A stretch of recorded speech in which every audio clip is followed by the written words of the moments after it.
Good afternoon, students. How are you all? Hope you're all doing well. Last video में हम कहाँ पर थे? ये एग्ज़ाम्पल्स हमने देखे थे, सॉल्व्ड एग्ज़ाम्पल्स, एंड मैंने आपको ये रूल्स पढ़ने बोला था। तो ये रूल्स क्या थे? सी, if a upon b and c upon d are rational numbers, if a upon b and c upon d, a upon b c upon d कोई भी रैशनल नंबर है, वहाँ पर कोई भी नंबर्स रह सकते हैं, such that b and d are positive. कैसे रैशनल नंबर है? उनके डिनोमिनेटर्स पॉजिटिव है। तो अगर ऐसा है तो पहली प्रॉपर्टी क्या है? If a multiply by d is less then b multiply by c। तो देखो ये कैसे हुआ? सी, ये कैसे हुआ? Cross multiplication, a cross d, a को d से मल्टीप्लाई करेंगे और c को b से, equals to c multiply by b। तो सी, फर्स्ट रूल क्या है हमारा कि अगर a divide b and c divide d दो रैशनल्स है और b और d पॉजिटिव है, तो फर्स्ट प्रॉपर्टी है कि a क्रॉस d, मतलब इसको इससे मल्टीप्लाई करेंगे, and c cross b, c को b से मल्टीप्लाई करेंगे, और इन दोनों को मल्टीप्लाई करने के बाद अगर ये वाला साइड ग्रेटर आता है, c multiply by d greater है और a multiply by d less है, तो इन दोनों में से फिर कौन ग्रेटर रहेगा? ये c वाला, c upon d is greater than a upon b। Then मतलब अगर तुमको दो रैशनल दिए जाए और उनमें से कंपैरिजन करने बोले कि कौन सा बड़ा है और कौन सा छोटा है, या फिर दोनों इक्वल है, तो आप क्या करेंगे? उनकी क्रॉस मल्टीप्लिकेशन करेंगे। क्रॉस मल्टीप्लिकेशन हो गई, और क्रॉस मल्टीप्लिकेशन होने के बाद अगर c वाला साइड बड़ा आता है, मतलब c अपॉन d जो है वो ग्रेटर है। सेकंड भी सेम वैसा है। इफ़ a क्रॉस d करे एंड c क्रॉस b करे, मीन्स a को d से मल्टीप्लाई करो और c को d से। अगर ऐसा मल्टीप्लिकेशन हुआ और मल्टीप्लिकेशन करने के बाद दोनों तरफ इक्वल आए, मतलब दोनों साइड बराबर आए, तब a is equals to c, मतलब ये दोनों रैशनल्स भी एक दूसरे के इक्वल है। Then a upon b is equals to c upon d। And third one is if a cross d and c cross b, इसमें अगर a क्रॉस d ग्रेटर है तो a अपॉन b वाला रैशनल भी greater रहेगा c upon d से। ये तीन प्रॉपर्टीज़ हमने देखी। ये क्या है? रूल्स है। This three are rules to compare to rational number. दो रैशनल कंपेयर करने के ये रूल्स थे। और फिर लास्ट वीडियो में मैंने आपको ये होमवर्क के लिए दिया था कि first question -7 -2 0 -9 upon 5 8 upon 7 and 0 and this, ये मैंने आपको होमवर्क दिया था, तो मैं आपको इसके आंसर्स भी बता देती हूँ। सो सी हियर, फर्स्ट क्वेश्चन था -7 -2। ये तो इजी है। पहले वैसे तो हमको समझ ही जाता है कि नेगेटिव में जो छोटा रहता है वही ग्रेटर रहता है, बट फिर भी पहले इसका पॉजिटिव पार्ट ले लेंगे। 7 इज़ ग्रेटर देन 2, और नेगेटिव साइन जब दोनों में अप्लाई करेंगे तो ये जो साइन है चेंज होके ऐसी हो जाएंगे। और वैसे भी हमको दिख ही रहा है कि -2 और -7 में -2 बड़ा है, डायरेक्ट भी लिख देंगे तो चलेगा। 0 एंड -9 अपॉन 5, अगर आप नंबर लाइन मैंने सिखाई थी, आप अगर नंबर लाइन पर देखेंगे तो 0 जो है -9 अपॉन 5 से बड़ा है, क्योंकि ये नेगेटिव नंबर है। तो 0 is greater then -9 upon 5। And 8 upon 7 and 0, अभी यहाँ पर 8 अपॉन 7 जो है एक पॉजिटिव नंबर है, और पॉजिटिव नंबर 0 से बड़े रहते हैं अगर नंबर में है तो 8 upon 7 is greater than 0। Then -5 upon 4 and 1 upon 4 दिया हुआ था। -5 अपॉन 4 ये एक नेगेटिव नंबर है और ये एक पॉजिटिव नंबर है, and we all know that negative numbers are always less than positive, so therefore -5 upon 4 is less than 1 upon 4। Then fifth question, 40/29 and 141/29। तो देखो अभी मैंने आपको लास्ट लेक्चर में ही बताया था कि अगर डिनोमिनेटर सेम है तो न्यूमरेटर में जो बिग है वही रैशनल बिग है। तो डिनोमिनेटर सेम है और न्यूमरेटर में कौन बिगर नंबर है, 141 is big number. So 40/29 is less then 141/29। Simple है। दो पॉजिटिव नंबर अगर है और उनके डिनोमिनेटर अगर सेम है तो एकदम सिंपल है उनको कंपेयर करना। डिनोमिनेटर अगर सेम है और पॉजिटिव नंबर है तो न्यूमरेटर में जो बड़ा है वही वाला रैशनल बड़ा रहेगा। बट अभी 6th क्वेश्चन देखो, डिनोमिनेटर सेम है और दोनों नेगेटिव है, तो फिर क्या करेंगे आप? अगर डिनोमिनेटर सेम है और दोनों नेगेटिव है तो न्यूमरेटर में जो छोटा रहेगा वही बड़ा रहेगा। बिकॉज नेगेटिव नंबर में होता ये है ना, नेगेटिव नंबर में होता क्या है, जो जितने छोटे होते हैं उनकी वैल्यू उतनी ज़्यादा होती है। तो वैसे ही ये नेगेटिव अगर दिए हुए हैं और डिनोमिनेटर सेम है तो जो छोटा रहेगा उनकी वैल्यू ज़्यादा रहेंगी, वो ग्रेटर रहेंगे। लेकिन पॉजिटिव में ऐसा नहीं है, डिनोमिनेटर अगर सेम है तो ऊपर जो बड़ा है वही बड़ा है। तो इनमें फिर ग्रेटर कौन रहेगा, -13/20, बिकॉज -13 और -17 में से -13 बड़ा है। सो -17/20 is less then -13/20। So next question क्या है, सी हियर स्टूडेंट, 15/20 एंड 7/16। अब देखो यहाँ पर दोनों पॉजिटिव है लेकिन इनके डिनोमिनेटर सेम नहीं है। हर एक एग्ज़ाम्पल में कोई ना कोई रूल यूज़ हुआ है। वो एक एक रूल अगर आपको याद रखना है, देखो पहले तो नेगेटिव अगर है तो जो छोटा रहेगा वो बड़ा रहेगा। ज़ीरो और नेगेटिव में हमेशा ज़ीरो बड़ा रहेगा। तो नेगेटिव नंबर और ज़ीरो में हमेशा ज़ीरो बड़ा रहेगा। पॉजिटिव नंबर और ज़ीरो में हमेशा पॉजिटिव बड़ा रहेगा। नेगेटिव और पॉजिटिव में हमेशा पॉजिटिव बड़ा रहेगा।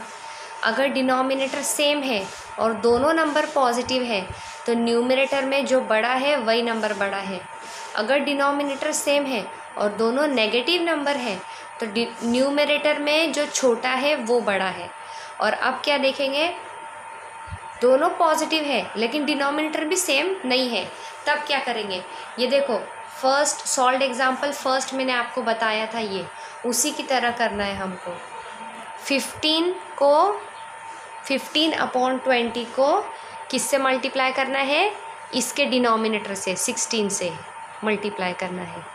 तो 15 16 ज़ा 240 एंड 20 16 12, it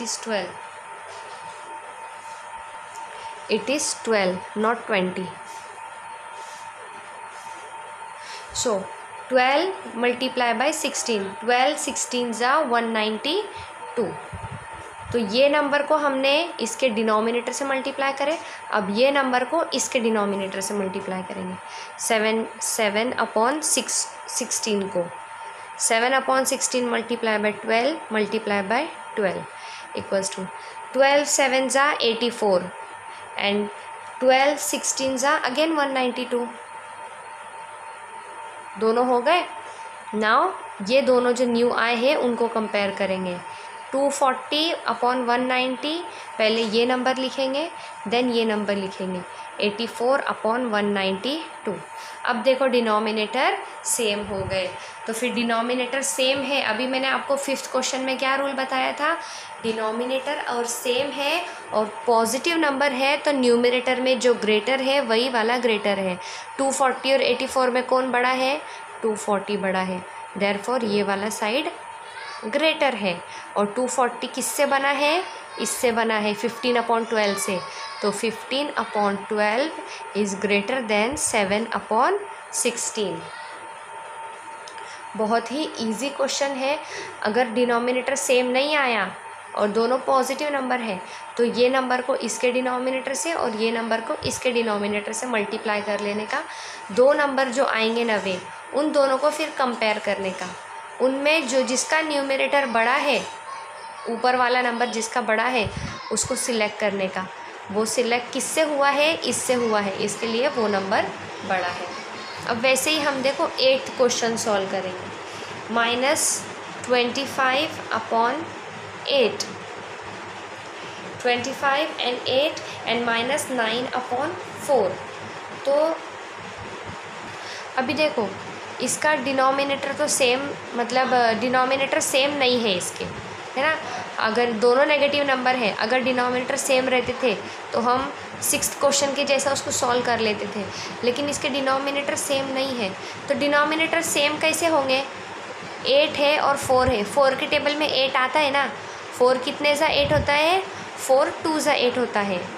ये मैं क्यों कर रही हूँ? बिकॉज़ यहाँ पर डिनोमिनेटर में 8 है, यहाँ पर भी मुझे 8 लाना है। तो ये 8 कैसे आएगा? 4 को 2 से जब मल्टीप्लाई करूँगी तब यहाँ पर 8 आएगा। बट जब हम नीचे जो नंबर को मल्टीप्लाई करते हैं उससे ऊपर भी वही नंबर से मल्टीप्लाई करना पड़ता है। सो देयरफॉर -9/4 को हम क्या करेंगे? Multiply by 2, multiply by 2। क्यों किए हमने ऐसा? बिकॉज़ यहाँ पर डिनोमिनेटर में 8 था, तो दूसरे नंबर में भी 8 लाने के लिए हमने ऐसा किया। अब देखो -25/8 एंड 9 2 ज़ा 18, 4 2 ज़ा 8। देखो अभी दोनों के डिनोमिनेटर 8 हो गए। अब दोनों नेगेटिव नंबर हैं, दोनों के डिनोमिनेटर सेम है, तो न्यूमरेटर में जो छोटा है वही वाला ग्रेटर नंबर है। न्यूमरेटर में कौन छोटा है? 18। देयरफॉर 18 वाला 18/8 इज़ ग्रेटर। सो 18/8 किससे बना है? 9/4 से। Therefore -25/8 is less then -9/4। बहुत ही इजी क्वेश्चन था। तो देखा आपने स्टूडेंट्स के हमने कैसे 8th क्वेश्चन तक सॉल्व किया है। वैसे ही सेम आपको ये 9th और 10th होमवर्क है, इसके भी डिनोमिनेटर आपको सेम करने हैं। ये दोनों 9th और 10th सेम जैसा हमने 7th और 8th किया है वैसे ही है, आपको देखना है अब। और ये सॉल्व करके मुझे होमवर्क सेंड करना है। अब हम आगे के टॉपिक पे बढ़ते हैं। देखो students, decimal representation of rational numbers. Decimal representation of rational number. Rational number हमको पता है, अब उसका डेसिमल रिप्रेजेंटेशन मतलब जो रैशनल नंबर हमारे होते हैं उनको डेसिमल्स में कैसा लिखते हैं, कैसे रिप्रेजेंट करते हैं, वो हम देखेंगे। So start. If we use decimal fractions while dividing the numerator of a rational number by its denominator, we get the decimal representation of a rational number. If we use decimal fraction, अगर हम decimal fraction use करें, जो numerator और denominator होते हैं ना, जैसे 2/3 ये न्यूमरेटर है और ये डिनोमिनेटर है, तो इनको डिवाइड करने के लिए हम कौन सा डेसिमल फ्रैक्शन यूज़ करें, तो हमें क्या मिलेगा? Decimal representation of rational number. For example देखो, उसने यहाँ पर एक एग्ज़ाम्पल दिया है 7/4। 7/4 एक एग्ज़ाम्पल है। 7/4 को आप जब डिवाइड करेंगे तो 1.75 उसका आंसर आएगा। तो चलो देखते कैसे उसका 1.75 आंसर आएगा। सो क्या था एग्ज़ाम्पल? फर्स्ट 7/4, 7 को डिवाइड करना है 4 से। डिवीज़न तो सभी को आता है, 5th 6th 4th स्टैंडर्ड से हम डिवीज़न सीखते हैं। तो 4th को हम 7 से डिवाइड करेंगे। 4 के टेबल में 7 तो नहीं आता है, लेकिन उससे छोटा नंबर आता है खुद 4। 4 1 ज़ा 4, सब्सट्रैक्शन करेंगे, 7 में से 4 गया, 3 बचे। लेकिन 3 तो 3 तो 4 से छोटा हो जाएगा और नीचे लाने के लिए कोई नंबर भी नहीं है। तब हम क्या करते हैं, यहाँ पर एक डेसिमल पॉइंट लेते हैं।